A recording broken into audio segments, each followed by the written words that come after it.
Welcome to Freezer Milk Podcast. I'm your host, Bridget, along with my husband, Chris.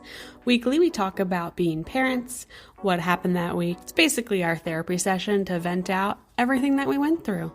We are boy parents. We have 3 boys, Enzo, Rhett, and Arlo. And if you'd like to get to know us a little bit better, you can check out our website, freezermilk.com, or follow us on Instagram at Freezer Milk Podcast. We also have YouTube and TikTok, Freezer Milk. Thanks so much for listening, and we hope you enjoy. Hello, welcome back. Welcome back. Thanks for joining us on our podcast. You so don't. Sorry, it's been a hectic evening. And week. Yeah. This week's been a lot. Yeah, we've been flooded with kids, and typically when we have Enzo, it's a busy week, so. Yeah, I feel like I have spit up in my hair right now. You do. You look haggard, but I love you. Thanks. I don't look much better. You look haggard. Appreciate it. Thank you. Just, feeding 2 babies. Well, we struggled this week because we didn't have, we had some nanny care, but it was on and off. It was just, it wasn't very, Rhett was really moody. Yeah, Rhett was very moody, very rude, very, kind of unpleasant this week. We were driving yesterday. We went on a family drive, and I think we were all burnt. Arlo had just fallen asleep in the car seat, and Enzo's in the back playing a Switch, and Rhett is watching a movie or Mash and Bear on his tablet, and he starts whining, and you see Arlo start to stir, and I look over, and Creed is white knuckling the steering wheel, and he's just so fucking annoying. Well, I was like, he's gonna wake You're shook. Your whole body shook. We're sitting in originally we were sitting in the house, and Arlo just wouldn't stop. He was just ornery. It was almost witching it. It was witching hour, but 5, and it was just nothing was helping him. So we were like, hey, we didn't communicate very well. You were because we were out back, and you're like, yeah, let's go for a drive. And I said all of us, and you're like, yeah, and I'm like, okay. I said I'm gonna go for a nap drive. And I was like, okay, so I started loading everybody out. You're out in the car, and I'm trying to get everything together. And I come out, and you're in the smaller car, and I'm like, we don't have enough car seats in that car. I was am I staying here? Oh, is Rhett staying here? Are we all going? Yeah, so we all... Because I got so confused, because you're lucky I was still home, because the only reason I was still home is because I was trying to order dinner on an app, and we have no cell phone service in our neighborhood. So I was trying to order dinner on an app, and I didn't want to leave the Wi-Fi. And Arlo was screaming bloody murder in the back seat, and the app was taking forever, and so I was still in the driveway. And Enzo comes out, and I was like, huh? Because this was a solid 6 minutes after I'd gotten in the vehicle. I normally would have been gone by then, but the app was just taking way too long. So Enzo comes out, and I'm like, what do you... And he's like, Grace said to go for a drive with you. And I was like, okay, we'll hop in. So Enzo was literally just gets in the vehicle, and then you walk out with Rhett, and I was like, what is happening? I have a child screaming bloody murder. I just want to go pick up food. I'm trying to order food. This app is taking 25 freaking minutes. It feels like it was probably 10, but it's way longer than an app should take. When there's a baby screaming. When there's a baby screaming. And then you're walking out, and I can tell Rhett's been crying. I'm like, oh my God. And you're like, why are you in that car? I was like, are we all going? You're like, yeah. And I was like, oh. Yay. You were trying to run away and leave me in the trenches taking grenades. I took the one that was screaming with me. Yeah, well, the other one's even worse, so. This one's easy because he passes out. Sometimes. Eventually. But it was just so funny. You're like, he's so annoying. It was just a whole day of miscommunications and angry babies. That's what it was. Yeah, they were all moody. Well, it's hard too because if we raise our voice and talk sternly to Rhett, Arlo panics and cries. Or if Rhett starts wailing, Arlo panics and cries. If Arlo's wailing, sometimes Rhett will panic and cry. They trigger each other. Yeah, it's like a synchrony of wailing children. It's a lot. Did you lose your train of thought? Yeah. No, I was feeding the baby. So that's how we have to do this. You got babies. I gotta occupy the other two with TV. and I gotta feed this one, and we have exactly 7 minutes before his bottle's up. And then he starts freaking out again. He'll be okay. This is the life of having Lots of littles. 310 and 202. Not anymore. Oh, yeah, you're right. 203. 203 now. Yeah. Well, we moved up in the world. I know. I kind of, like, even though it's chaos, like, I kind of am loving the season we're in, though, with the kids. Yeah. Like, I know it's, like, chaos, and there's definitely, like, super chaotic moments, but, man, 80-20, like... Yeah. Like, last night, I was sitting on the couch, holding Arlo, and Rhett was, like, smushed up next to me on the side Arlo was on. And then Enzo's on the couch next to me. I think you were, like, in the garage getting some, like, cool down time. Yeah, we do that. Yes. I highly recommend it. Highly recommend it. Give the other parent a break. I just do the timeout sign, and I say, hey, I'm going to take 10. I love how your 10 is, like, 45 minutes, though. You're like, I'm going to come back in 10 minutes and put Rhett to bed. I was like, oh, okay. Sounds good. I almost sent Enzo out there when it was, like, 7:50. I'm like, dude, he's way past his bedtime. Like, come on. He went right to sleep, though. He did. But it was so cute because I was, like, holding Arlo, and I, like, saw Rhett moving out of the corner of my eye, so I turned and looked at him. And he is, like, going, like, Gucci, Gucci, Gucci. Like, moving his fingers and, like, squishing his face up and, like, smiling at Arlo. Like, trying to get Arlo to smile or laugh. All on his own. Not prompted. And it was the first time I think he's ever really done that, where he's, like, actively tried to get Arlo to, like, laugh or smile at him. Yeah. And it was, like, such, like, a adorable moment. And such a moment of, like, wow, like, his brain is, like, understanding and wrapping its head around the fact that, like, if I do this because I've seen other people do it, maybe the baby will laugh or smile, and I want to get that. Yeah. And it was cool to, like, see him do that. Well, and now that... And, like, unprompted, too. And now that we have a baby that'll actually take a bottle, I'm able to feed him. Yeah. And I'll be sitting there on the couch, and Rhett will come over and try to, like, stick his pacifier in his mouth or give him a blankie or something. You know, he tries to be helpful. It's kind of interesting. Not that I could trust him with him, but... Oh, heck no. You know? But it's cute that he's not just, like, trying to suffocate him or pushing him off the couch or anything like that. Not yet. One day. It's coming.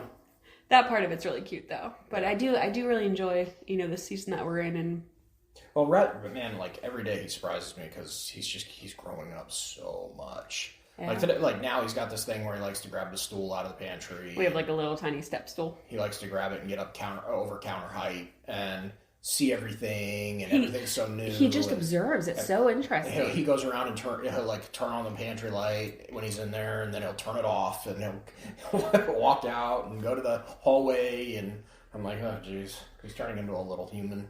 It's crazy. Like, I was watching him today, and he, like, took the stool and, like, got up and was, like, looking out of the island just to see, and, like, I haven't been able to see up here before from this point of view. Like, because we'll carry him around in the kitchen, but he doesn't, I guess, really look at the stuff on the counters island.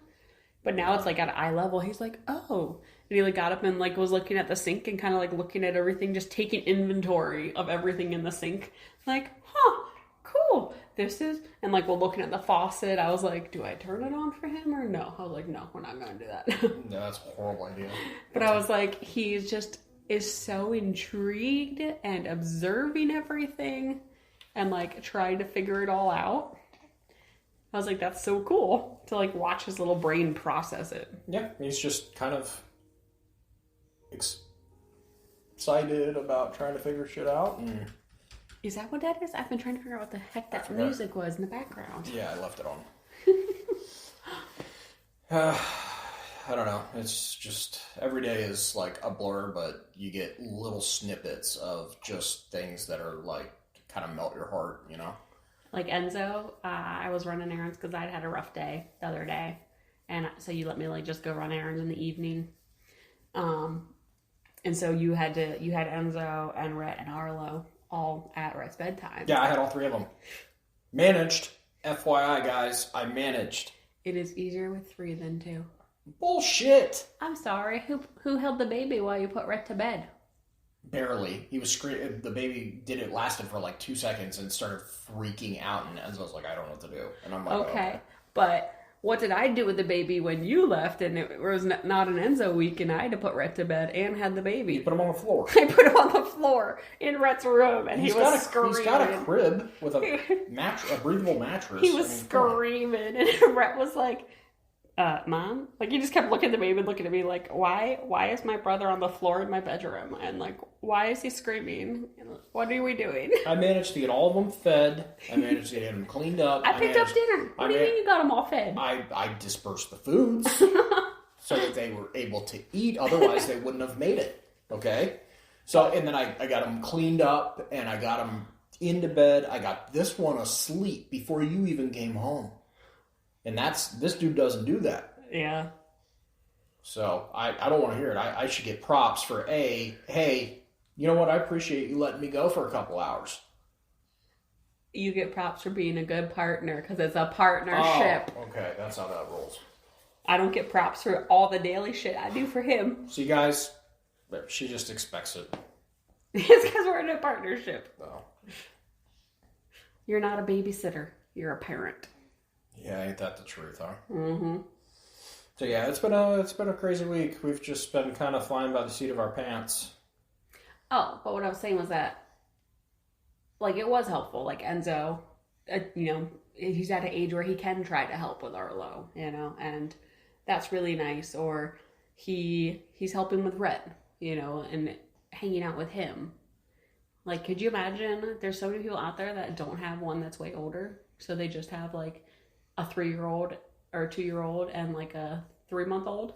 Yeah, Enzo is becoming so much more responsible now and understanding, I think. Like, just tonight I was like, hey, me and Mom need to do podcasts, so can you take your brother and hang out with him in the playroom? You guys can watch a movie or whatever. And that's what they're doing. They're just hanging out in the playroom, watching a movie, and, it's so much, it's a lot better now.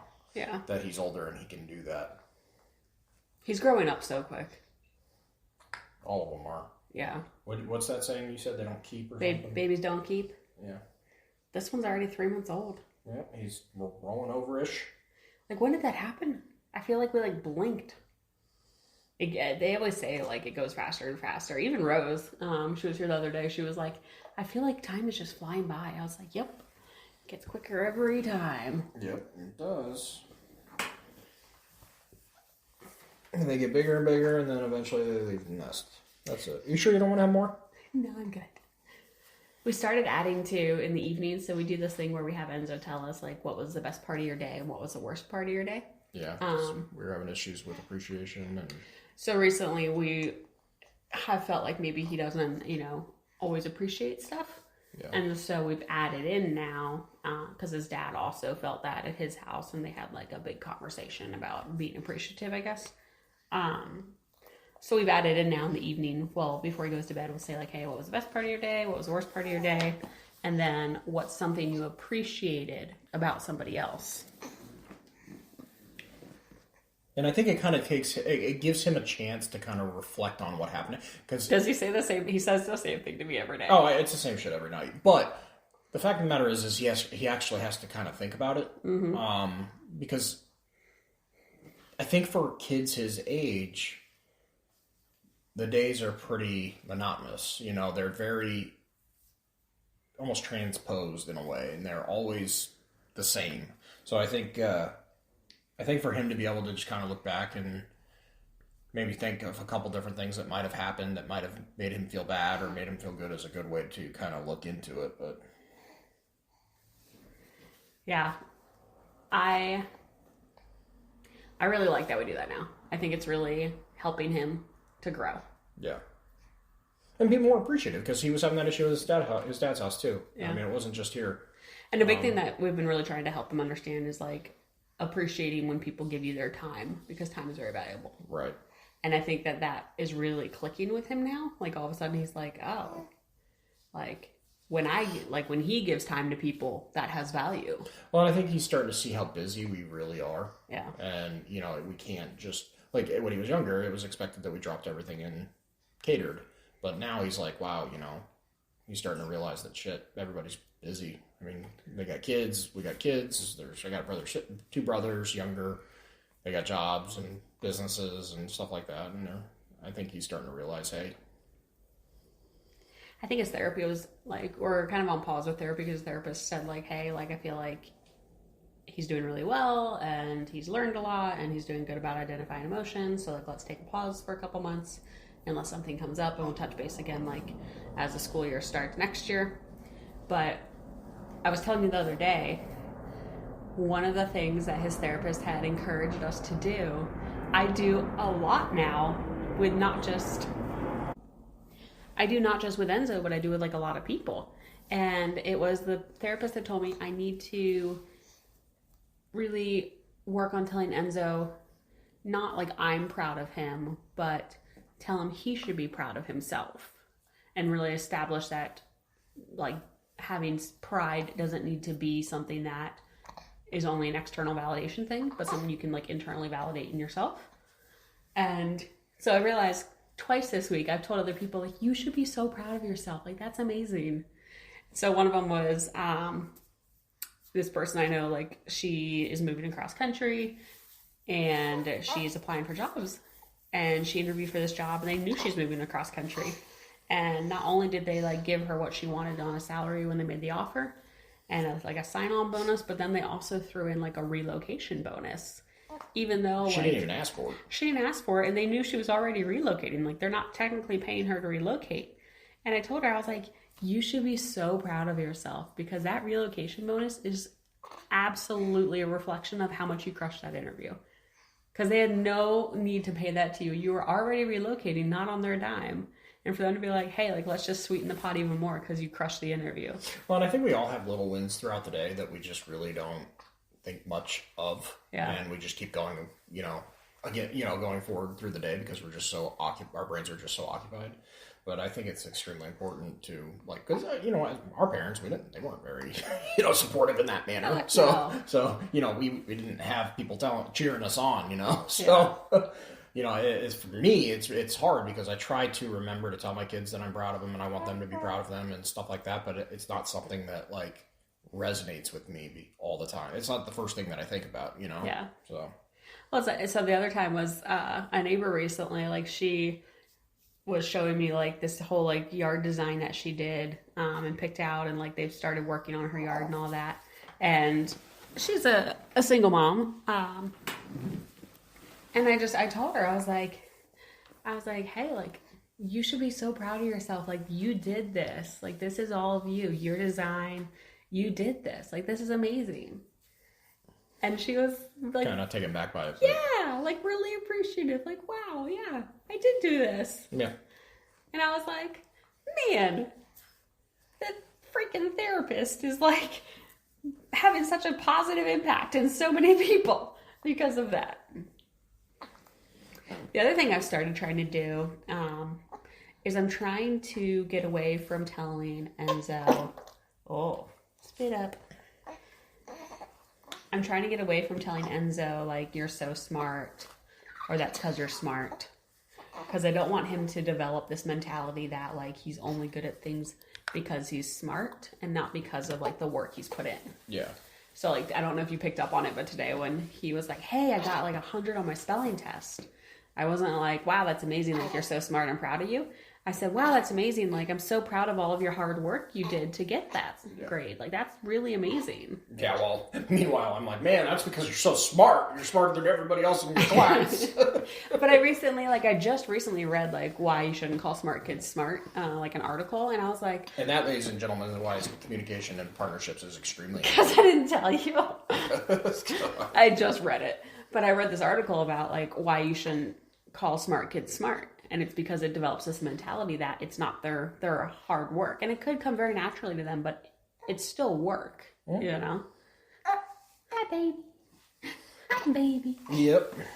So I've been trying to work on that a little bit, too.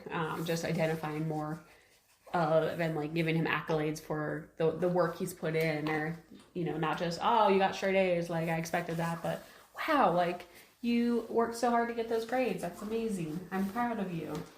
Good job. So, Yeah, I mean, there's just so many things. Like, we were discussing it the other day. We're like, no matter what we do, we're going to damage our kids in some way. I just hope that the damages that we create in them is something that is,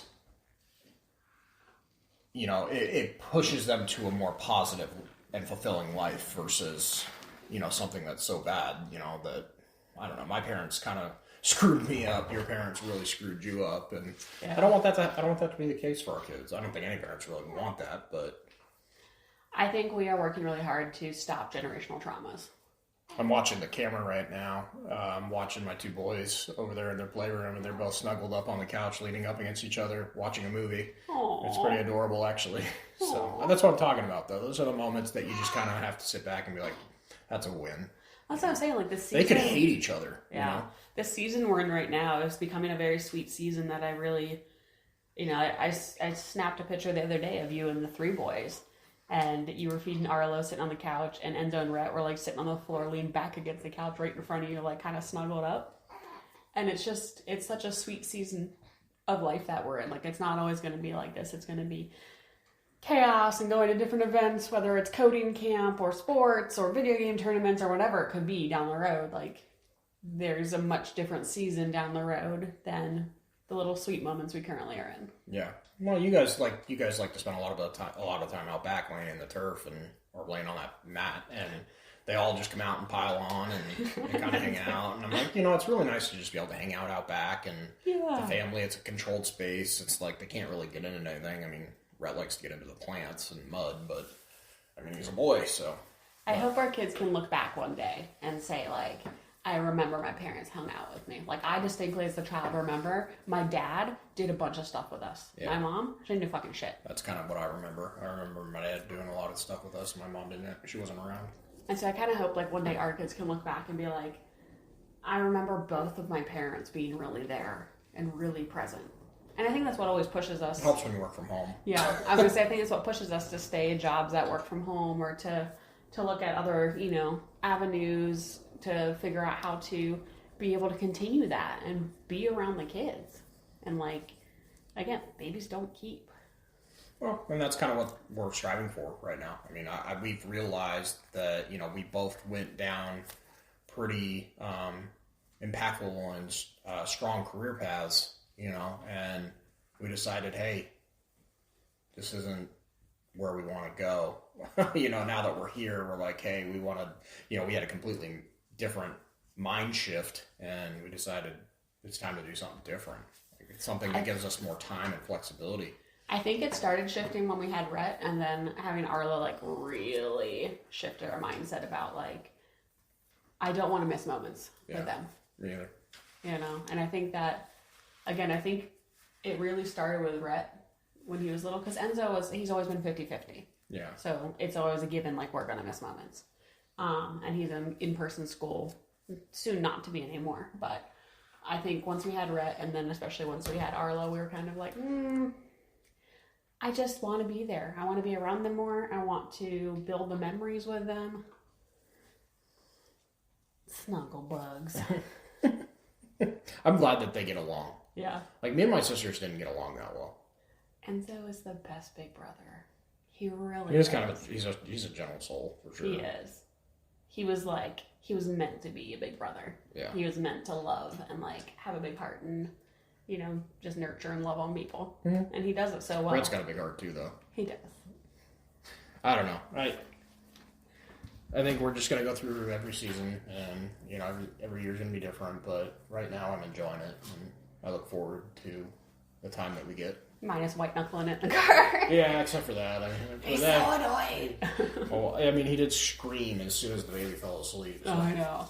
And that's what we always talk about. We talk about, like, it's 80-20. Like, 80% of the time, it's kind of chaotic, but 20% of the time, it's magic.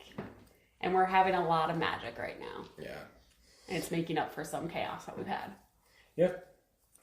Well, guys, we appreciate it. Just remember, babies don't keep, for all you parents out there. I know when you're going through it, it seems like there's no light at the end of the tunnel, but, Yep. Collect your wins, because collect the wins. Remember, you can always outlast. Yep. Well, everybody have a good week, and we'll see you next week. Thanks. Thanks everybody for listening. You can check us out at freezermilk.com or Instagram. Freezer Milk Podcast. Until next week, guys. Thanks. Don't forget, parenting is a trip. We are all here on the journey with you together. Thanks so much for listening.